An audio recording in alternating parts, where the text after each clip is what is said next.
गुरुभ्यो नमः। वक्रतुण्ड महाकाय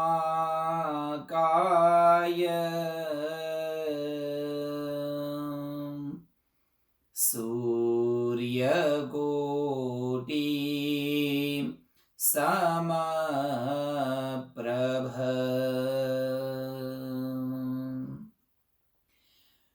निर्विघ्नं कुरु मे देव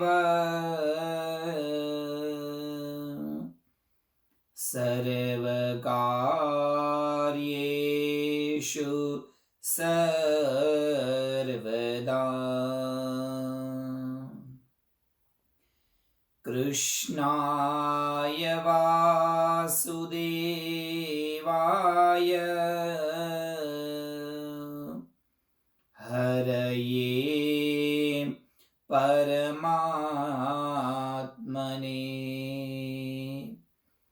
प्रणतः क्लेशनाशाय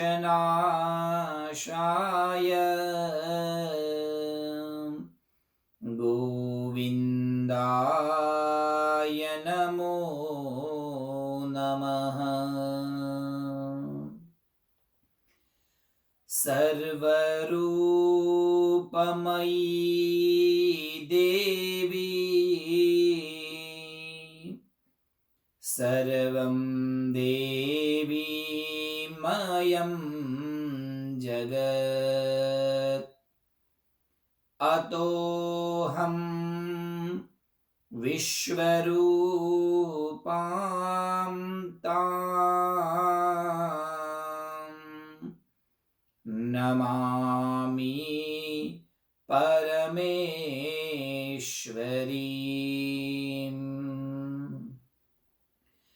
वसुदेवसुतं देवं कंसचाणूरमर्दनम् देवकी परमानन्दम्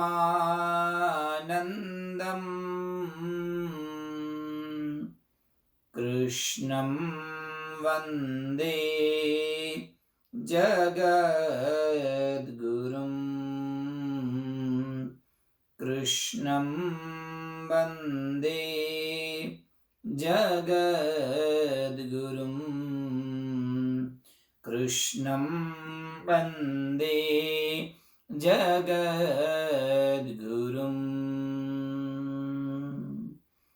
बोलिए गजानन गणपति महाराज की जय। कृष्ण कन्हैया लाल की जय। आद्य शक्ति अम्बे मात की जय। बोलिए साचे दरबार की जय। अपने अपने मात पिता गुरुदेव की जय।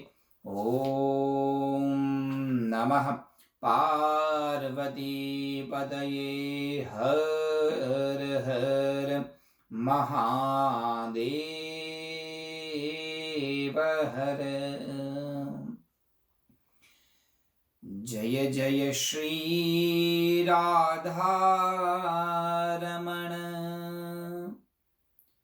जय जय नवल किशोर जय गोपी चित्तचोर प्रभु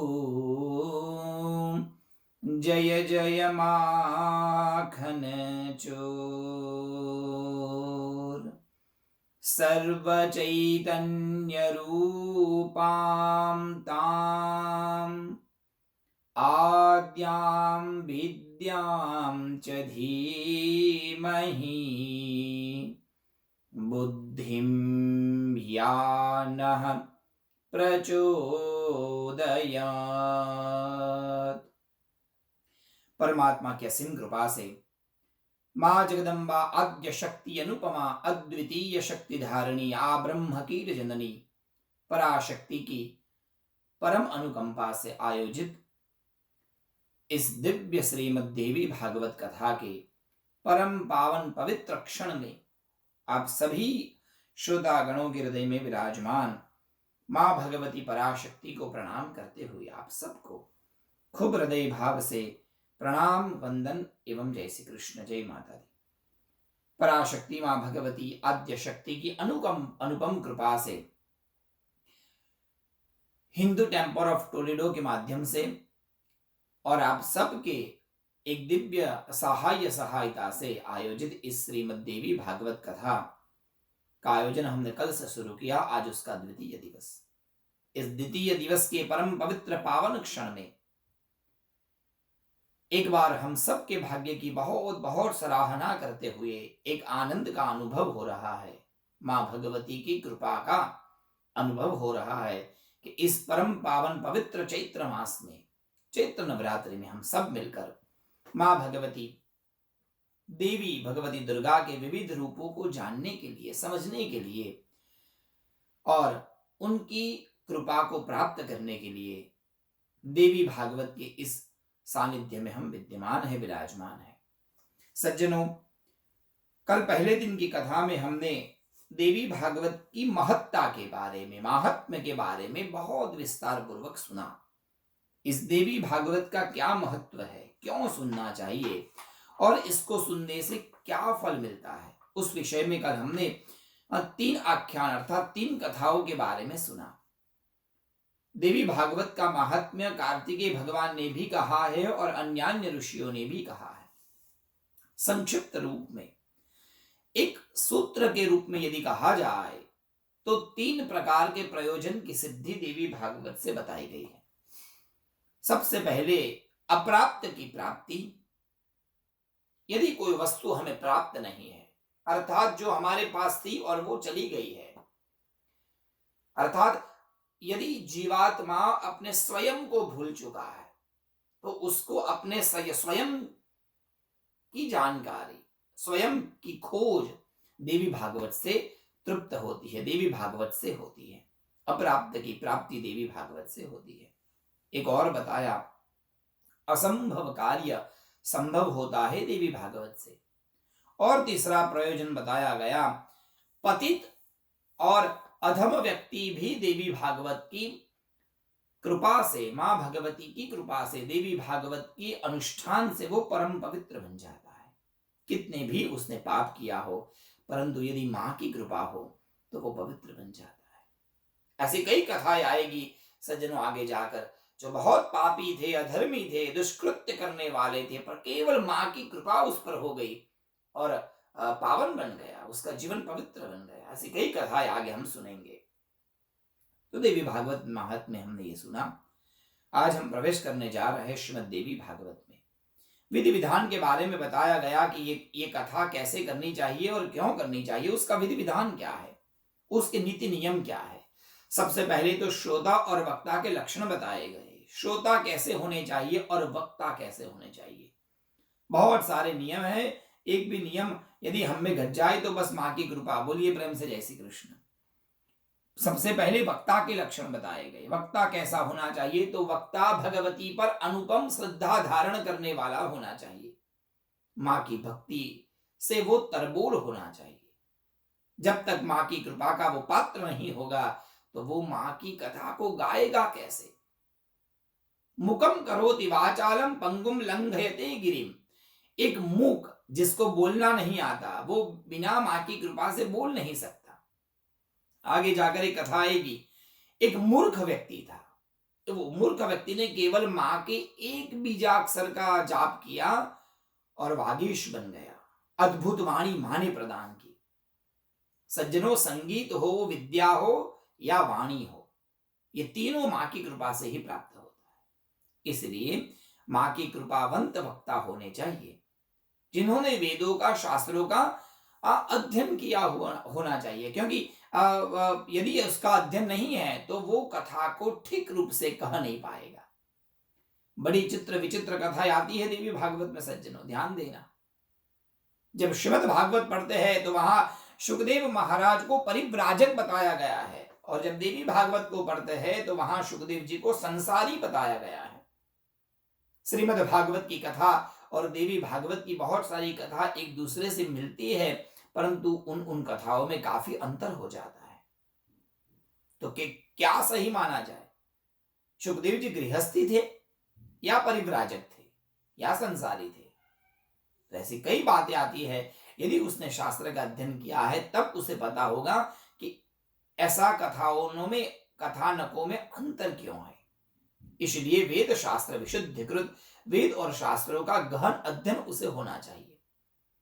मां भगवती के विविध रूपों को वर्णन करने के लिए उसको वेद वेदांत का ज्ञान होना चाहिए। ऐसे कई नियम वक्ता के रूप में बताए गए हैं, और साथ साथ में श्रोता के भी लक्षण बताए गए। श्रोता कैसे होने चाहिए? तो कहा कि जिनको मां की कथा सुनने के लिए परम प्रेम जिसके हृदय में है।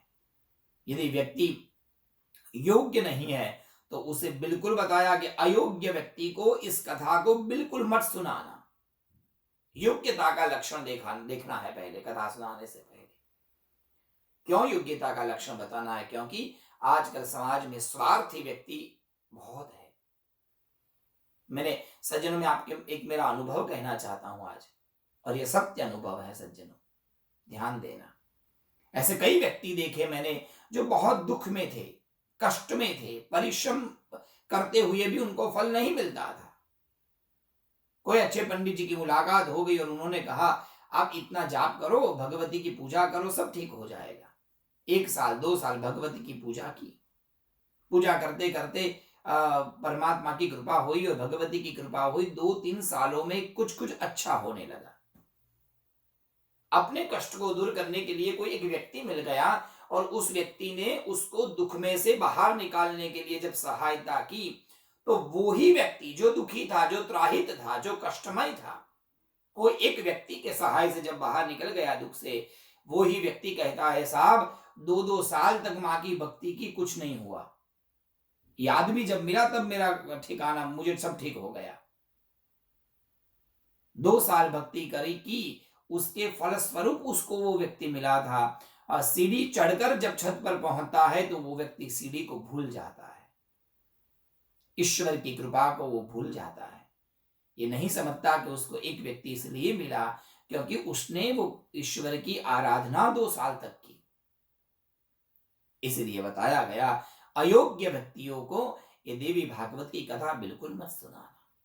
जिसको भगवती पर पूर्ण श्रद्धा है ऐसे ही व्यक्ति को ये कथा सुनाई जाए। परंतु ये कलिकाल है, बोलो प्रेम से जय श्री कृष्ण। अब जूम के माध्यम से और फेसबुक से माध्यम से हम कहाँ योग्यता देखें, परंतु जो भी हो आज के कलिकाल के इस समय में हम इतना ही मान ले कि जो भी व्यक्ति है वो सब देवी के परम भक्त है। बहुत सारे लक्षण वक्ता के और श्रोता के बताए गए, किस तरह से कथा सुननी चाहिए। यहां तक हमारे गुरु जी कहते थे कि यदि वक्ता वक्ता, यदि श्रोता श्रोता तो वक्ता वक्ता। सुनने वाला यदि अच्छा श्रोता है तभी वो वक्ता अच्छे से कथा कह पाएगा, और यदि श्रोता सोता तो वक्ता बक्ता कुछ नहीं कहता। कथा सुनते सुनते यदि श्रोता सो जाएंगे तो वक्ता केवल कहे कथा बक कर चले जाएंगे। श्रोता पर निर्भर करता है वक्ता की कथा।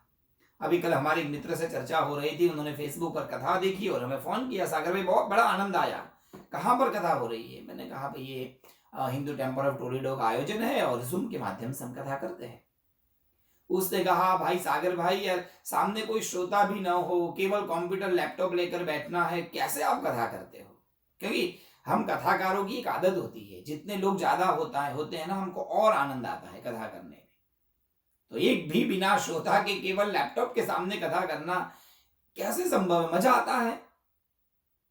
स्पष्ट रूप से कहा भाई मजा आए। मैंने बहुत निवेदन पूर्वक कहा भाई मेरे सामने लैपटॉप है, वो बात बिल्कुल सत्य है, पर लैपटॉप के अंदर भी माँ का एक स्वरूप है। मैं कथा लोगों को नहीं, मैं कथा मेरी माँ को सुना रहा हूँ। और जब माँ भगवती को सामने रखकर कथा कहते हैं तो वो कथा कहने का एक और आनंद होता है। इसलिए श्रोता वक्ता के लक्षण बताए। श्रोता वक्ता के लक्षण बताने के बाद में इस कथा की विधि क्या है, कथा को कैसे करना है, तो उसके बड़े विधि विधान बताए गए।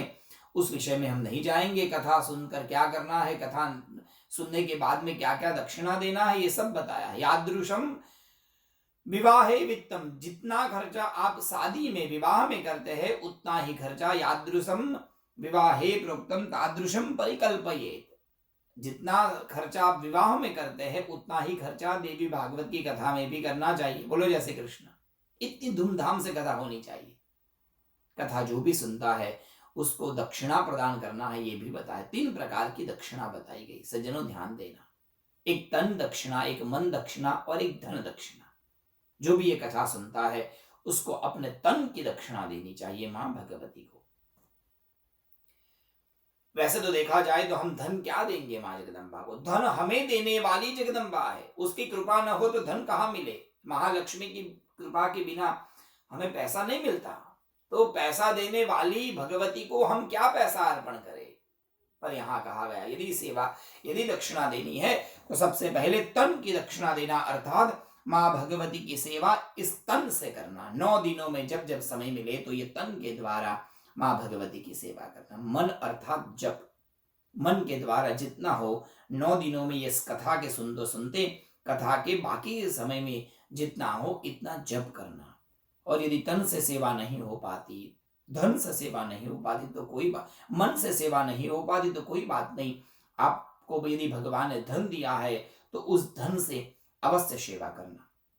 जिस मंदिर के माध्यम से ये आयोजन हो रहा है अथवा आपके निकट में कहीं मंदिर है, आपको जिस मंदिर पर बहुत श्रद्धा है, वहां जरूर इस देवी भागवत निमित्त को दक्षिणा प्रदान करना, ऐसा यहाँ शास्त्रों में लिखा गया है।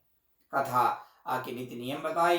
प्रथम अध्याय में प्रवेश करने से पहले सबसे पहले देवी का गायत्री मंत्र बताया। सज्जनों ध्यान देना, सर्व चैतन्य रूपाम ताम आद्याम विद्याम च धीमहि। हे भगवती सर्व चैतन्य रूपा, हे आद्या, हे आद्य शक्ति, हम आपका ध्यान करते हैं। 2 शब्द देवी के लिए बताया गया, अविद्याम विद्याम। अब थोड़ी वेदांत की बात है सज्जनों, बड़ा ध्यान देना।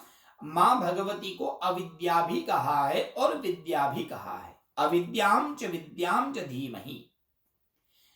इस जगत को बनाते समय भगवान ने 2 शक्ति का प्रयोग किया, एक आवरण शक्ति और एक विक्षेप शक्ति। उसी 2 प्रकार की शक्तियों को भी आगे जाकर अविद्या और विद्या के नाम से जाना जाता है। मां भगवती की 2 प्रकार की शक्ति है, एक है माया और एक है अविद्या। जिस शक्ति के द्वारा ईश्वरीय तत्वों का आधान हो जाता है, जिस शक्ति के द्वारा ईश्वर को ढका जाता है, उसको हम अविद्या कहते हैं, उसको हम माया कहते हैं। और जिस शक्ति के द्वारा जीव को ढका जाता है, जीव की बुद्धि को ढांक देती है मां, उसको हम अविद्या कहते हैं। अविद्यावच्छिन्नम चैतन्यम जीवः मायावच्छिन्नम चैतन्यम ईश्वरः। माया शक्ति के द्वारा ईश्वर का प्रागट्य है और अविद्या शक्ति के द्वारा जीव का प्रागट्य है। आगे जाकर देवी भागवत में हम अविद्या को और माया को विस्तार से समझेंगे।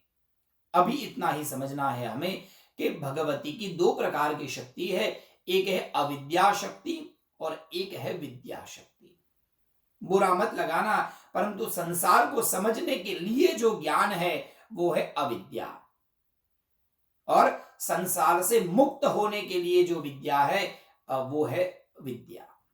संसार से मुक्त होने के लिए जो ज्ञान है उसको विद्या कहा जाता है। या विद्या सा विमुक्तये। विद्या वो ही है जिससे हमें मुक्ति की प्राप्ति होती है।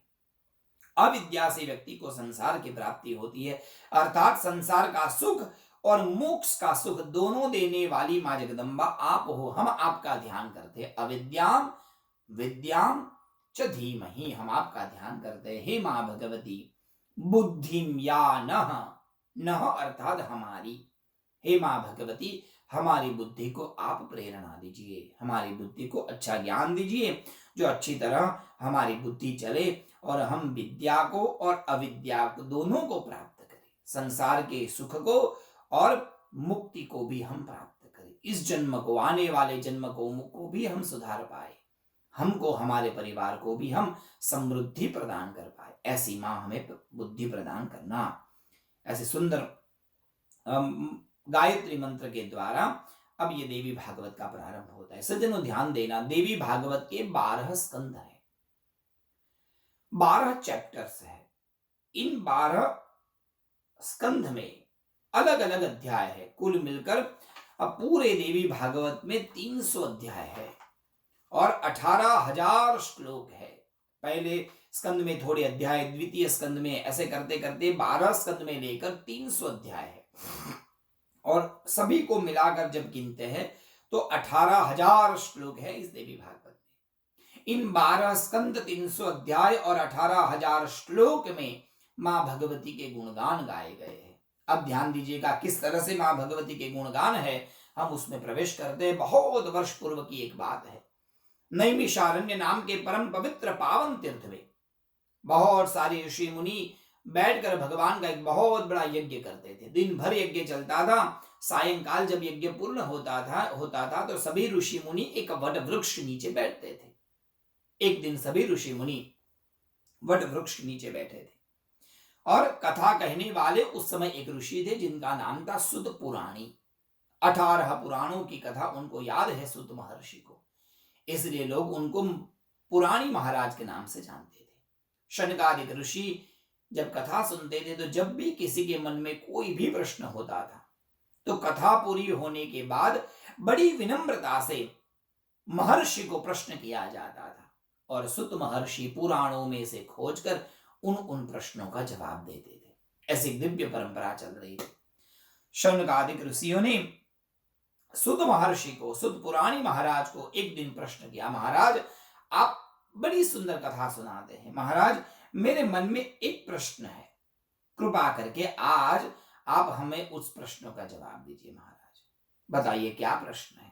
तब उन्होंने कहा कि महाराज हमारे मन में एक प्रश्न है, संसार में सुख से जीने के लिए कौन से देवता की उपासना करनी चाहिए। महाराज आपने अभी तक बहुत सारे पुराणों की कथा हमें बताई, बार बार आप ये कहते रहते थे कि भगवान नारायण ने नारायणी शक्ति से इस विश्व का पालन किया। महाराज आपने कई बार ऐसा कहा कि महादेव ने अपनी महादेवी शक्ति के द्वारा संपूर्ण संसार का विनाश किया और जब जब चाहा तब उन्होंने विनाश के लिए महाकाली को भेजा। तो शिवा ने, भगवती शिवा की शक्ति से विनाश कार्य भगवान ने किया है।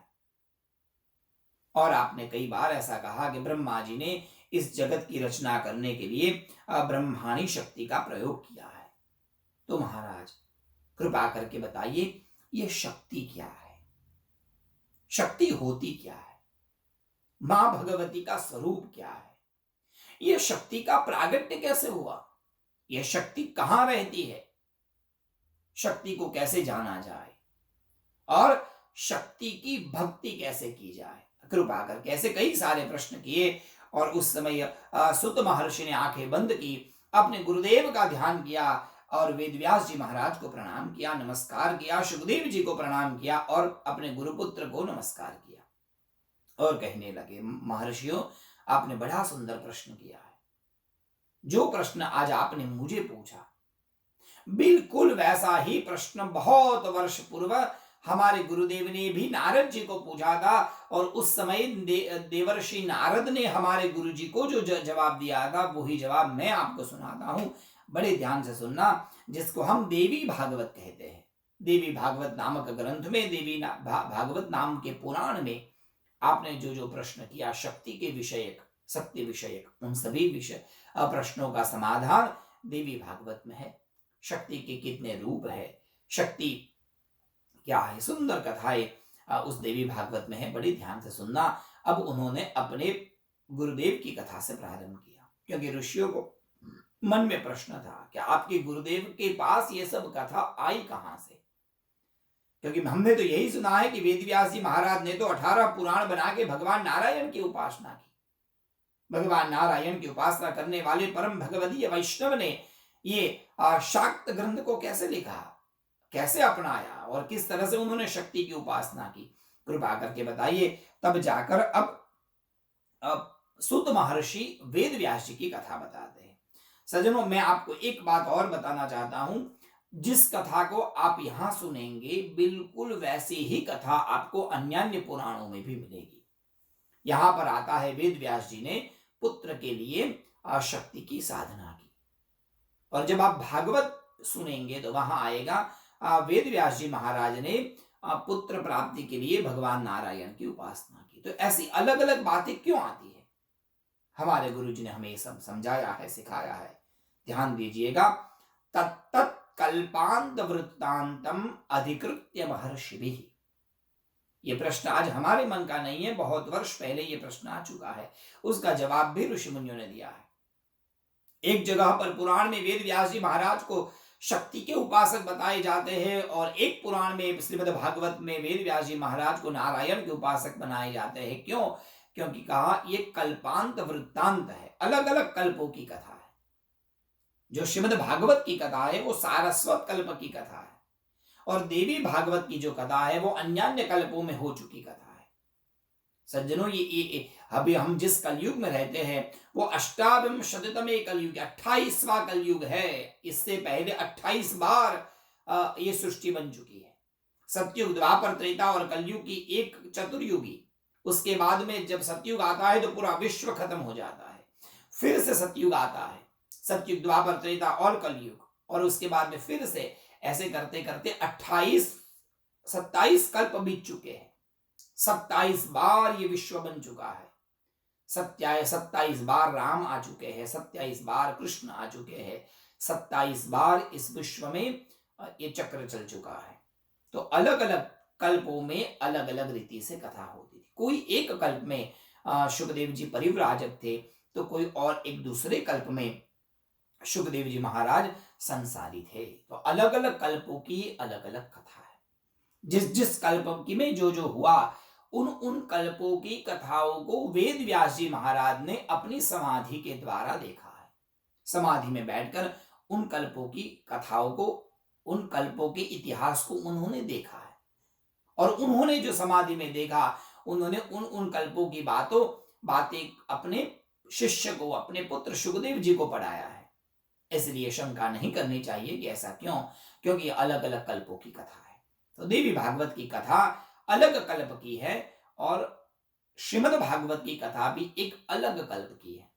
यहां जो देवी भागवत की कथा है वो जिस समय ये सब बीता, वो कल्प, वो युग और वो चतुर्युगी अलग थी।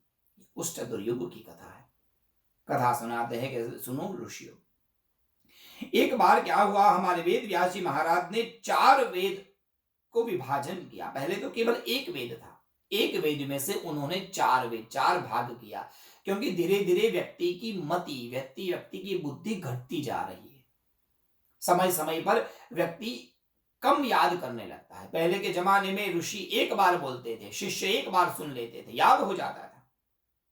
एक बार गुरु ने बोला, दूसरे बार दूसरे शिष्य ने बोला, तो पास में बैठा हुआ 2 बार सुनकर याद हुआ, उसको हम द्विवेदी कहते हैं। 3 बार सुनकर याद करते थे लोग, उनको त्रिवेदी के नाम से जाना जाता था। पहले लोगों की मति बड़ी प्रकृष्ट थी, तुरंत याद रहता था। आज धीरे धीरे वो घटने लगा है। पहले व्यक्ति का मन शांत था, आज अशांत होने लगा है। पहले के समय में व्यक्ति बहुत लंबा जीते थे, आज लोग कम जीने लगे हैं। पहले के समय में व्यक्ति की हाइट, व्यक्ति का कद लंबा हुआ करता था। राम लक्ष्मण बहुत लंबे लंबे थे। आज की दृष्टि से देखें तो आज धीरे धीरे व्यक्ति का कद घटने लगा है। बुद्धि का कद, यहां तक खाने का कद भी घटने लगा है। बोलो जय श्री कृष्ण। और दूर की बात छोड़िए, अभी कुछ समय पहले भी इतने बड़े बड़े लड्डू बनते थे, आज लड्डू छोटे छोटे बनने लगे। अब तो लड्डू की एक लड्डू का भी एक बहुत छोटा वर्जन आया है। अब तो उसका भी एक, मतलब लड्डू और बाद में मिनी लड्डू, एकदम छोटे छोटे होते हैं। अब उससे भी छोटे, अब एकदम माइक्रो मिनी लड्डू भी आसमा बाजार में बने। हमारे मंदिर में एक बार आए थे, एकदम छोटे छोटे लड्डू, एक साथ आप 10-15 भी खा सकते हैं। धीरे धीरे सब कुछ घटने लगा है। खाने की शक्ति, बोलने की शक्ति, याद रखने की शक्ति, वेद व्यास जी को पता चला ये कलयुग का लक्षण है। इसलिए उन्होंने एक वेद में से 4 विभाग किए और अपने 4 शिष्यों को दे दिया। उन शिष्यों ने उनके शिष्य को ये वेद पढ़ाया। उस वेद को जब लोग समझ नहीं पाते थे, जब उसको पढ़ नहीं पाते थे, तो वेदों को समझाने के लिए स्मृति ग्रंथों की रचना की। आगे जाकर भगवत गीता, इतिहास, पुराणों की रचना की कि 18 पुराणों की रचना भगवान वेद व्यास ने की कि लोगों को समझ में आए वेदों की बात। जो बात वेद में लिखी है वो ही बातें पुराणों में लिखी है, परंतु सरलता से लिखी है। बात वही है। वेद में लिखा गया है सत्यम वद, सत्य बोलना चाहिए, परंतु यदि शिष्य को कहा गया जाएगा कि केवल सत्य बोलो, वो नहीं समझेगा। सत्य बोलना है, और सत्य कैसे बोलना है समझाने के लिए राजा हरिश्चंद्र की कथा बताई गई।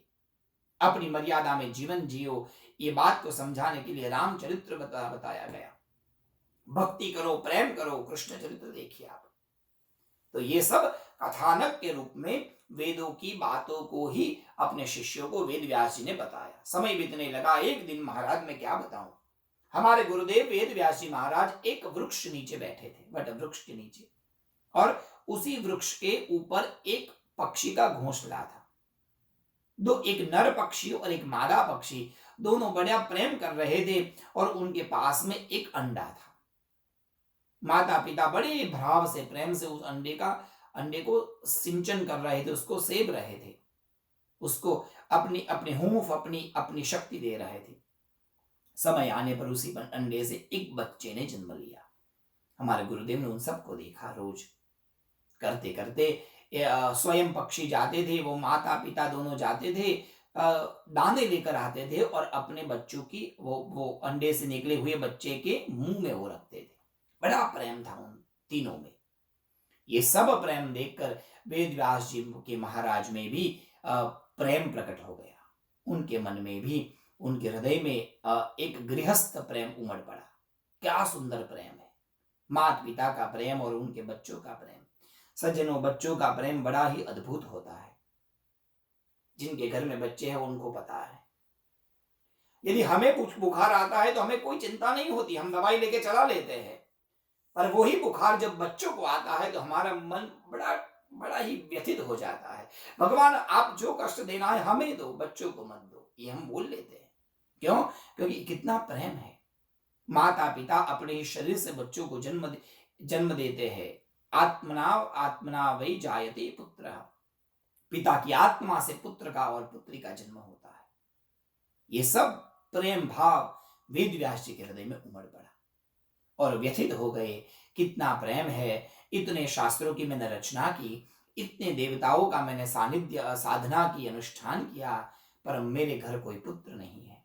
पुत्र भी ऐसा हो जो परम पावन पवित्र परमात्मा का अवतार हो। उत्तम पुत्र की आशा वेद व्यास जी को हो गई, और वो मन ही मन उदास होने लगे। समय बीतने लगा। और सज्जनों ध्यान दीजिएगा, ऋषि मुनियों, एक बार ऐसा हुआ, हमारे गुरुदेव वेद व्यास जी महाराज इसी बात से उदास रहते थे और एक वटवृक्ष के नीचे बैठे रहते थे, किसी से बात नहीं करते थे। और अचानक एक बार घूमते हुए वहां नारद जी पधारे।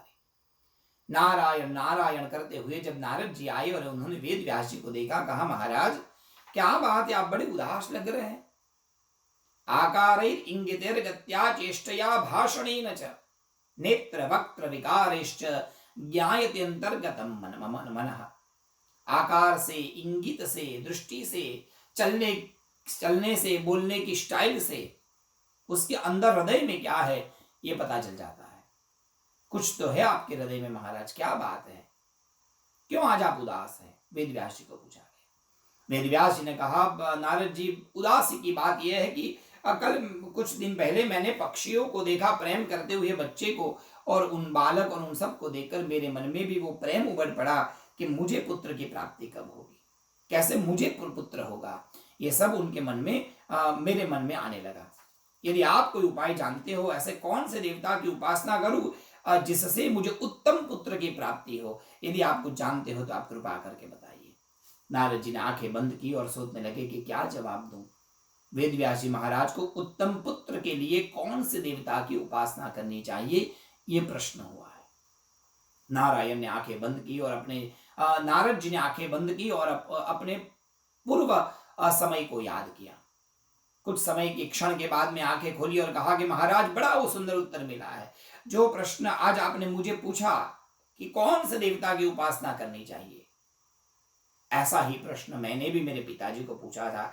उस समय पिताजी ने, ब्रह्मा जी ने जो जवाब दिया था, वही जवाब मैं आपको देता हूं। बड़े ध्यान से सुनना। बहुत वर्ष पूर्व एक बार त्रिगुणात्मक देवता ब्रह्मा, विष्णु और महेश, तीनों देवता त्रिदेव एक जगह पर बैठे थे। चर्चा हो रही थी तीनों देवताओं में। संयोगवश, भाग्यवश मैं वहां पर पहुंच गया और मैंने त्रिदेवों को देखा। बड़ा आनंद हुआ। तीनों को प्रणाम किया, वंदन किया, नमस्कार किया और मैंने मेरे हरि को ये प्रश्न किया, महाराज आप तीनों कौन से विषय की चर्चा करते हैं। तब मेरे पिताजी ब्रह्मा जी ने कहा कि मैंने नारायण को यह प्रश्न किया है कि हे नारायण, आप आंखें बंद करके बैठे रहते हैं, आप दिन भर कौन से भगवान की उपासना करते हैं। और यही प्रश्न मैंने भगवान महादेव को भी पूछा है कि हे महादेव, आप दिन भर समाधि में रहते हैं, तो समाधि में रहकर आप कौन से देवता की उपासना करते हैं। ऐसे कौन से देवता है जो ब्रह्मा विष्णु से भी पर है और उनकी उपासना, उनकी साधना, उनका चिंतन, उनका मनन आप किया करते हैं। उस समय भगवान नारायण ने बहुत ही उत्तम जवाब दिया था। वेदव्यास जी बड़ा ध्यान से सुनिएगा। उस समय भगवान नारायण ने एक दिव्य ज्ञान प्रदान दिया मेरे पिताजी को। उस समय स्वयं भगवान महादेव ने भी यही बातें मेरे पिताजी को प्रदान की। बताया गया, हम चिंतन करते हैं शक्ति का। ध्यान दीजिए नारद जी, हर एक व्यक्ति के अंदर एक शक्ति होती है और उसी शक्ति का आराधन, उसी शक्ति का चिंतन व्यक्ति को करना चाहिए। हर एक व्यक्ति के अंदर, मेरे में, आप में, हम सब में एक एक विशेष शक्ति होती है। किसी में बोलने की शक्ति, किसी में सुनने की शक्ति, कोई एक व्यक्ति में लिखने की शक्ति होती है। ध्यान दीजिएगा, गुजरात में एक झवेरचंद मेघाणी नाम के बहुत बड़े एक साहित्यकार हुए। कुछ कालवश, संयोगवश उनको जेल में बंद किया गया और जब जेल में बैठे थे उस समय उन्होंने, उनके हाथ में एक पुस्तक आई और वो एक अंग्रेजी काव्य था। उस जमाने में वो काव्य बड़ा प्रसिद्ध हुआ था। वो काव्य उन्होंने सुना और काव्य सुनते सुनते उनके अंदर काव्य शक्ति थी, तो उसी अंग्रेजी अनुवाद, अंग्रेजी काव्य का उन्होंने गुजराती में अनुवाद किया काव्य शक्ति में और उस समय का ये दिव्य महान काव्य बन गया। बहुत सुंदर काव्य था। जिस समय अमेरिका में और बड़ा एक युद्ध हुआ था, उस युद्ध के समय में एक पति पत्नी, एक कपल था, प्रेम और प्रेमिका, दोनों एक दूसरे को बहुत प्रेम करते थे। उसी युद्ध में वो प्रेमी मर जाता है और प्रेमिका अकेली रह जाती है।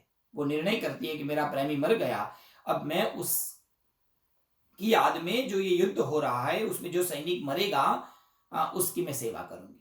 तो उसकी वो सेवा करती है और बाद में कोई एक सैनिक है वो एक काव्य लिखता है उसको देखकर। तो कहने का तात्पर्य ये, जब उन्होंने सुना तो उन्होंने, उनके अंदर जो काव्य शक्ति थी उसका चिंतन करके उन्होंने एक दिव्य काव्य की रचना कर दी। और जब अंदर पड़ी हुई शक्ति को लेकर जब कोई रचना करता है तो वो रचना अमर और अजर बन जाती है। आज मैं और आप बैठे बैठे आराम से टीवी में देख के कोई श्लोक बनाएंगे तो वो कोई फर्क नहीं पड़ेगा, परंतु जब अंदर से एक श्लोक निकलेगा तो वो श्लोक अजर और अमर बन जाएगा। जिसे एक उदाहरण के रूप में आपको बताऊं, एक श्लोक आप सबको याद है, बोलो प्रेम से जय श्री कृष्ण। जैसे पार्वती माता ने एक बार भगवान शिव से पूछा कि भगवान आप दिन भर आंखें बंद करके क्या ध्यान करते रहते हैं, किसके बारे में सोचते हैं। उस समय महादेव विष्णु